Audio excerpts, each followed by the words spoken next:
Live from the University of North Texas, this is NTTV Nightly News.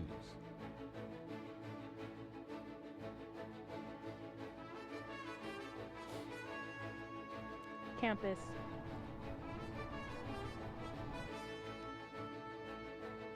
A highly contagious disease returns to Texas, one that can have serious effects on children. Stay tuned to learn more. Another fight on the ice, but instead of hockey sticks, curling brooms. Find out how the gloves came off tonight.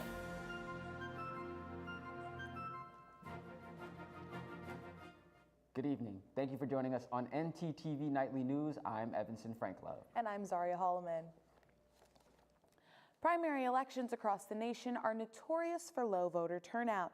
Texas is no different, but this primary election, the one that begins tomorrow, may be different. Dozens of offices are on the ballot, and in some cases, the candidates here in Texas are gaining national attention. NTTV's Shannon Todd is live at Gateway Center with what you need to know when you head to the polls. Shannon?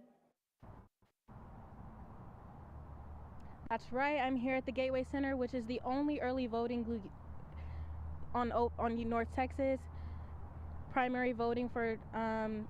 Early voting for primary Texas begins tomorrow and will end February 27th. A primary election is when voters choose which candidate will represent their political party in the November general election. If you're planning on voting in Denton County, you must actually be registered in Denton County. During early voting, you can cast your ballot at any polling location in your county. Some Denton locations include Gateway Center, Denton Civic Center, North Branch Library, and several other community centers around the county. Voters will need a valid photo ID, and polls will be open from 7 a.m. to 7 p.m. For more information, you can visit votedenton.gov. I'm Shannon Todd, live in Denton with Nightly News NTTV. Thanks, Shannon. One of the Democratic candidates is here on campus, and we'll have more later on in the show. Now, Zaria, today was just a beautiful day. It wasn't too hot unless you had on a jacket. You know what? You're right. It's a really good thing that I'm not a weatherman because I was so sure it was going to be a gloomy day. But you know what? Let's go ahead and toss it over to our weather anchor, Ian Cropper, to get a glimpse at the weather.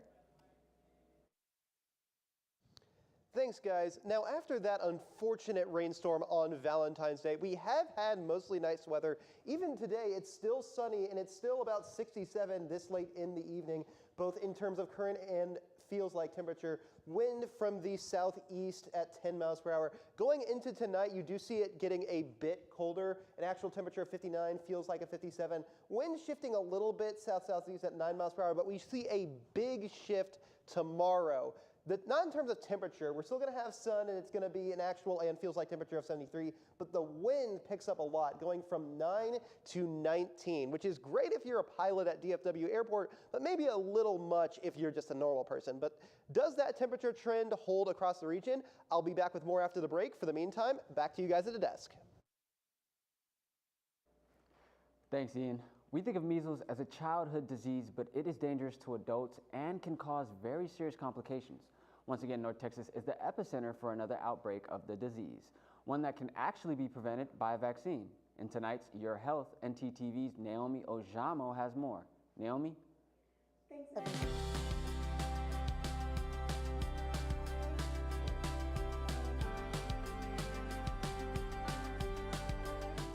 Thanks, Evanson. Rockwell County has reported 4 additional measles cases this week. 2 confirmed cases came from a single household on Thursday, and 2 more came from 2 more family members on Friday.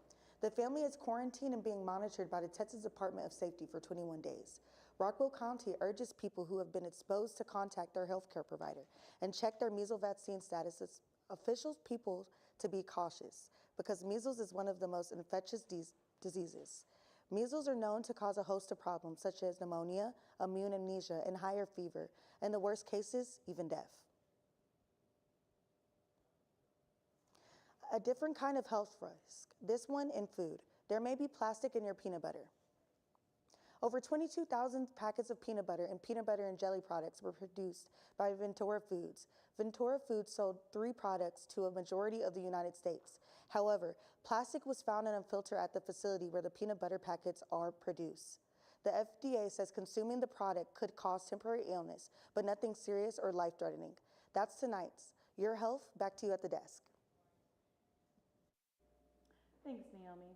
Honestly, this last week was pretty packed for me. I went to the opening of TWU's newest health center, and there was plenty of things to keep a girl busy. Let's take a look. My name is Zaria Hallman with NTTV, and I am at TWU's newest Health Science Center. I took an interactive peek into TWU's newest $107 million venture. Now, this building has been planned since the year 2022 after being approved by Texas legislature, and there is many to see. The center has already gotten lots of positive feedback as students seem to really appreciate the interactive environment. I was able to speak with one of their occupational therapy students, Allie Washburn, to hear some of her thoughts. I am a occupational therapy student in the doctoral program. It's amazing. We've already had multiple events where we have the speech, physical therapy, occupational therapy, and nurses all together in one lab, working on similar tasks, training each other, learning from each other, and just really learning how to collaborate in a very interdisciplinary way, and it's just so amazing.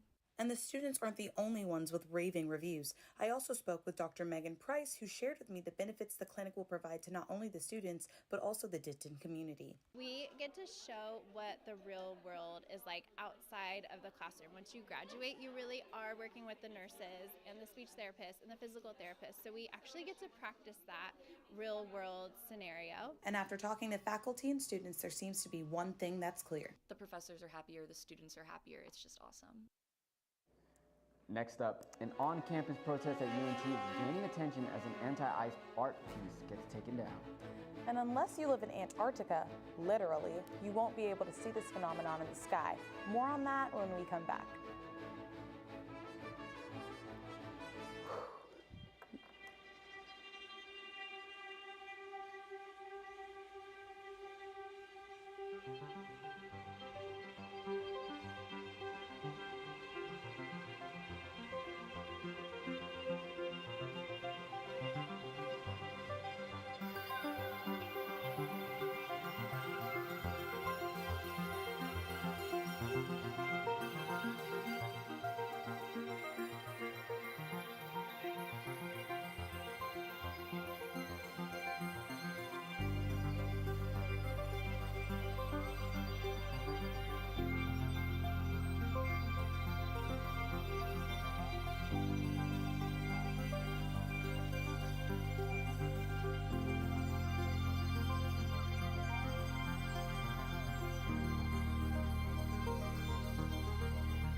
What's up? Nothing much. I'm really bored. I feel like there's nothing to do. Are you kidding? The MRTS picture show is happening. The MRTS what? Come with me. Okay. It's a series of free film screenings right here on campus. And there's free popcorn. Nice. Thank you.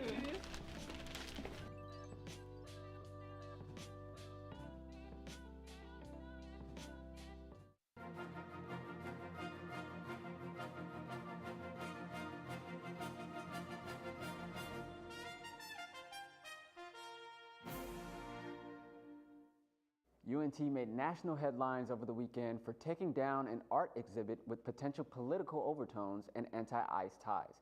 NTTV's Haley Stum is live on campus with more. Haley?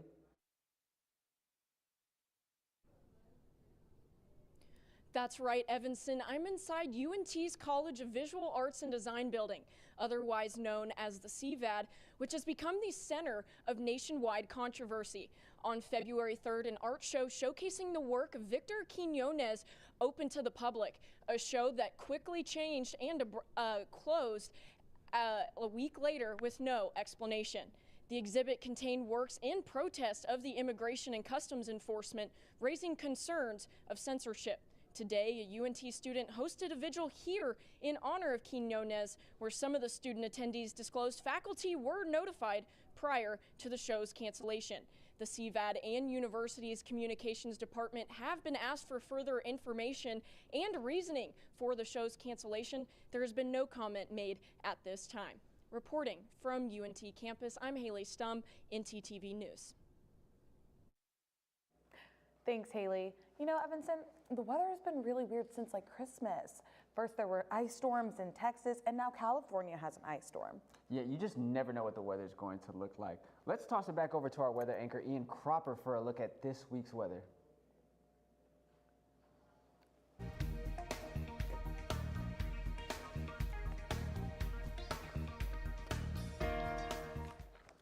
Thanks, guys. Now, the trend of high 60s and low 70s does largely hold across the DFW region, but something you'll notice is that it tends to get warmer as you go further west. The hottest point on the map is Graham at 76, and the coldest is Paris all the way up in the northeast at 64. And this trend holds. You see 65 in Sulphur Springs, while you have 71 in Bowie, 70 in Decatur. And even on a smaller scale, you will notice that Fort Worth is just a bit to the west of us, but it is still 2 degrees warmer than Dallas and Denton. Zooming out to the state, you will see this trend continue, only to a point though, because you'll notice El Paso is 72, but the hottest point on the map is Abilene all the way at 77. But it does get colder as you go further east. Shreveport is 62, the coldest on the map by some distance. Houston also at 68. Going to the north, you also get a little bit warmer. Oklahoma City at 70 and Amarillo at 72. Now going to that 7-day forecast, let's see what the week has in store for us. And the first thing you'll notice is no rain, which after that Valentine's Day bummer is a relief. But you'll also notice we're in that part of the year that many DFW residents are familiar with, where we seem to go from hot to cold on a week-to-week basis. Here, that inversion point is Thursday and Friday. On Thursday, you have a nice high of 79. On Friday, only a high of 60, and it bottoms out at a high of 57 on Sunday and Monday. But with that said, these should all be nice days to do outdoor activities. It will be a little cloudy on Tuesday, but aside from that, it should be nice most of the days. If you were going to do something, I'd recommend Tuesday, Wednesday, Thursday due to the warmer temperatures. And that's all I have for weather. Back to you guys at the desk. Thanks, Ian. A solar eclipse will appear this Tuesday. This one is very rare too. This is called a ring of fire. This only happens when the moon completely covers the sun. The light wraps around and causes this ring of fire that you see. Sadly, you will only be able to see the ring of fire if you are in Antarctica, but people in South America and Africa will be able to see a partial solar eclipse. You know the old saying, when it rains, it pours? Well, that's all well and good outdoors, but inside? And while you're watching a Monster Jam extravaganza, you are looking at a soaking wet NRG football stadium in Houston, Texas. It's raining indoors, water everywhere. The roof is currently under construction, and the company doing the work didn't quite get the waterproofing right. This happened after the Houston area was hit Saturday night with winds over 50 miles an hour and nearly a half an inch of rain in just 10 minutes. Houston Stadium officials are scrambling to get the roof repaired, and the facility dried out before the Houston Rodeo in a few weeks, and of course, the FIFA World Cup. One of the candidates in the highly contested Democratic primary for U.S. Senate is on campus tonight. NTTV's Katie Muncie has more. Katie?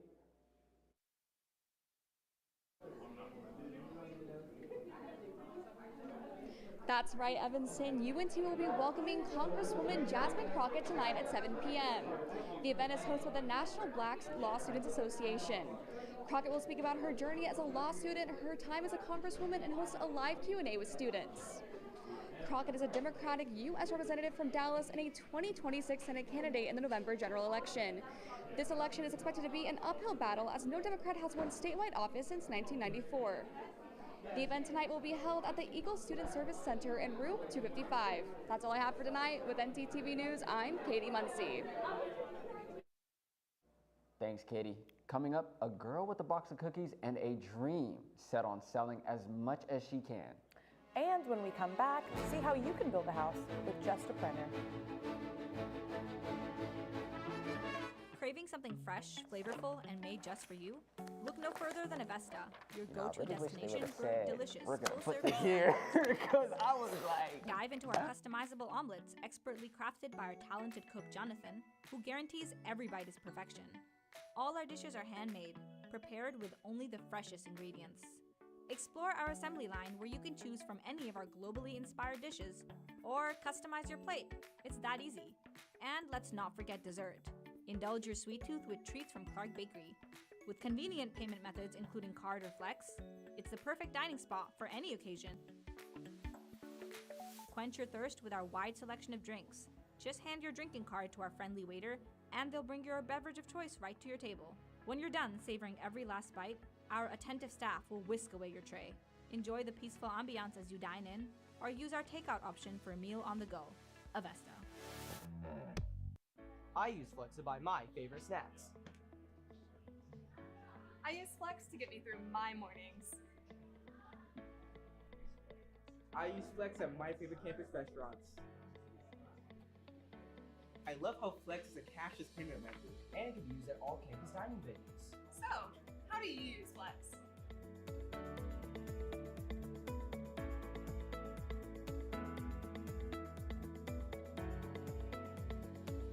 Looking to open a free checking or savings account but don't know where to start? Check out DebtQ Credit Union right here on campus.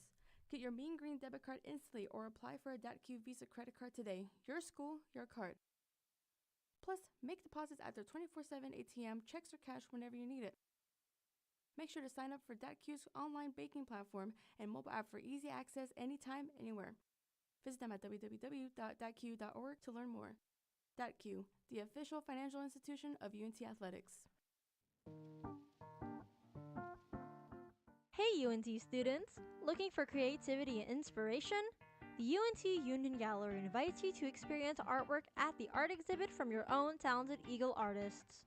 This free exhibit features a rotating selection of incredible artworks from talented Mean Green artists. Don't miss your chance to experience creativity up close. Stop by anytime during union hours. Want to hear more from the artist yourself? Join us at the Ask and Eat reception where you can dive deeper into the creative process and enjoy a good conversation over a bite to eat. Don't miss the latest exhibit at the UNT Union. Immerse yourself in the art and be sure to explore the many other exciting exhibits rotating in throughout the semester.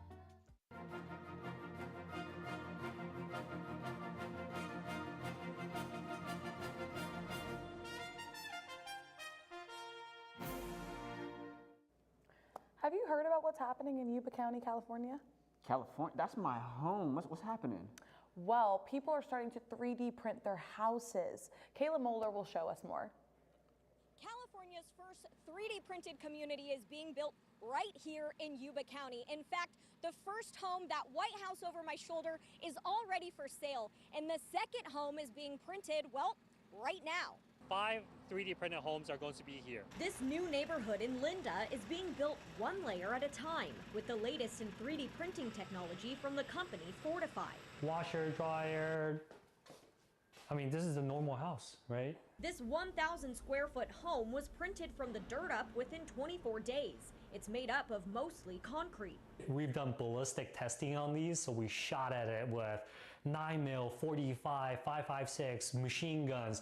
These are bulletproof walls. As the crew is getting the hang of things, they anticipate the next homes to be printed within just 10 days. And Nan Lin with Fortify says printed homes are stronger and more efficient than regular homes. Well, because of how thick the walls are and the energy transference between, concrete wall compared to a wood wall, so you should look forward to about half the energy bill and also half the insurance cost. Lin comes from Sacramento, but has hit too much red tape to start construction there yet. But it's on the horizon. Well, I have a lot of good things to say about Yuba County. I didn't know that they were going to be so welcoming, and also they're actually very innovation driven. So we're looking to keep one machine here in Yuba County. We want to build more of these houses and more of these communities. However, we are expanding to Sacramento, Bay Area, SoCal. He says 3D printing increases productivity. The same 5-person crew is able to print 10 to 12 homes per year, saving 2 months of construction time on each home compared to the traditional way. The issue that I saw with construction is that the cost of employment and cost of materials were uncontrollable. It just always going up, and there's so many different variables. And so 3D printing made a lot of sense because we get to control variables. It also helps to keep the cost down, with the first home priced at just $375,000. We started construction on the second and third house last week. The second house is about halfway up, and then the third house, we're just starting the foundation process. You know what? That actually looked pretty nice for a 3D printed house. Would you live in a 3D printed house? Oh, like absolutely. If I can be my own architect, cut out the middleman, I'd build a 3-story easy. Building it yourself. In other news, it's finally Girl Scout cookie season and we all love our Thin Mints. But have you had trouble finding a box? It might be because they're all in Western Pennsylvania. Pim Nile has sold a record of 75,000 boxes of Girl Scout cookies this season. With the help of social media, Nile has generated sales across all 50 states. After breaking the record, Girl Scouts of Western Pennsylvania say she's helping bring them into the new age of technology. Even after all the hard work, she's not done yet. Her next goal, 100,000. You know, all those cookies remind me of having a sweet treat and a big game. There's nothing better than that, except I'm retired, so, you know, unless I'm not playing in it. Oh, let me guess. It's because you tore your ACL? Yeah. Good thing we have Beth Spicer to tell us about some current athletes we do see so we don't feel the loss too bad. What's happening, Beth? Arguing in curling, Mean Green football signing day, and the NBA versus the World All-Star game. All that and more coming up.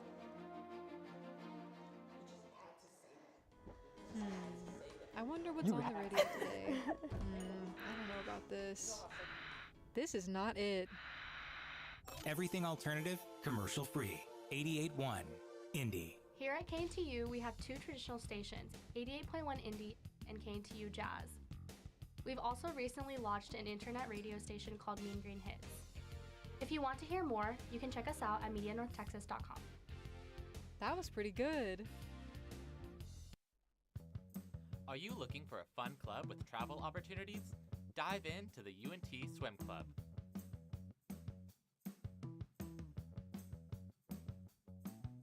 Practicing Monday, Wednesday, and Fridays from 7 to 9 p.m. at the Pole Recreation Center. We accept members at any skill level.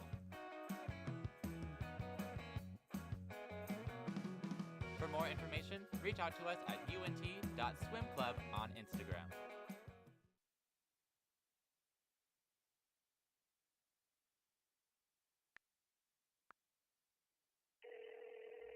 Hey Alex, this guy on the internet says he wants to give me money. That sounds suspicious.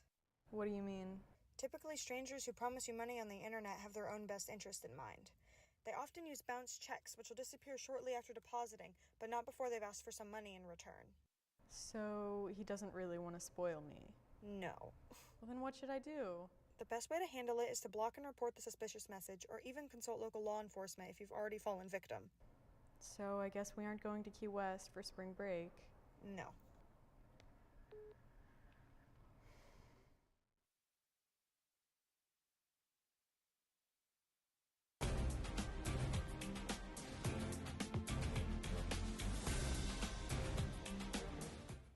Curling may seem a calm sport until it isn't. A heated argument broke out between Sweden's Oskar Eriksson and Canada's Mark Kennedy during a match Saturday night. Eriksson accused Kennedy of an illegal double touch, which Kennedy denied. However, replay evidence showed Kennedy breaking curling rules and touching the stone a second time after releasing it. Kennedy instead claims that this was a premeditated attack from Sweden, one of Canada's biggest rivals for the gold. F-bombs were flying everywhere. Who knew some stones could cause such drama?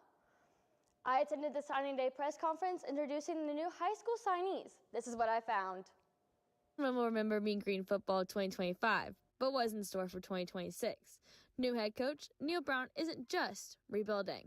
We use the word reload, and because that's what we're doing. We don't really feel like we're rebuilding, we're reloading. This is reload 26. We're reloading and trying to get ourselves in the exact same position, but this time we want to host it and we want to win it. The future of the team is in good hands with the upcoming 26 class. Hi, Coach. Obviously, you're leaning on the portal heavily this season. How would you say this inaugural high school class is rounding out this roster and maybe some of the players that are going to serve filling some of these gaps? KC is the offensive lineman from Sunnyvale. He had a lot of options and really kind of was a late bloomer and kind of one of those developmental type pieces that we're talking about on the offensive line. Making this new team starts right here at home. And so I think within a 5-hour radius, we can get all the high school prospects that we need to be successful in the American Conference. And particularly the DFW area is going to be home for us. You know, that's where during our contact period in January, that's primarily where we spend our time. And that's where the base of our football team is going to come from, either via the high school ranks or guys that left the DFW area and they came home. The team has also announced their spring practice schedule beginning on Friday, March 20th. The first USA versus World NBA All-Star game has had all the thrills last night, from overtime wins to buzzer beaters. Both games to Team Stars and Team Stripes, knocking them out of the final, putting Team USA Stars and Team USA Stripes into the final. Despite Team Stripes beating Team Stars 42-40 in the second game, Team Stars weren't going down without a fight. Team Stars came out running with a 12-1 opening and then securing the win with a 15-0 run. Team Stars winning with the biggest margin of the night, 47-21. That's all I have for sports. Back to you guys at the desk. Thanks, Beth. You know, Zaria, I could have been there. I'm from California, in the LA area. Could have been at the All-Star game. How many points do you think I could have put up in the All-Star game? Points? I think you have a better shot at selling 100,000 Girl Scout cookies. Thanks for watching NTTV Nightly News. Join us again tomorrow at noon and tomorrow evening at 6 here on North Texas Television.